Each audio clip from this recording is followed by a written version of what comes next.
Hi అండి, అందరికీ నమస్కారం.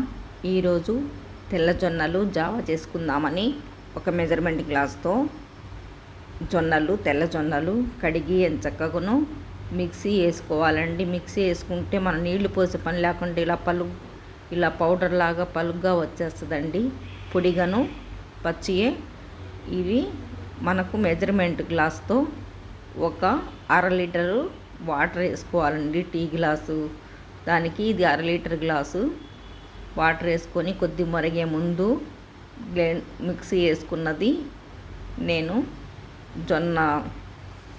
జొన్న నూక అంటారు, అది వేసుకొని ఎసరు మరగక ముందే కలుపుకోవాలండి. అందులో మనం కుండలో పెరుగు, ఇది జావలా చేసుకుని తాగుదామని ఈరోజు కొద్ది పలచగా చేసుకుంటున్నానండి.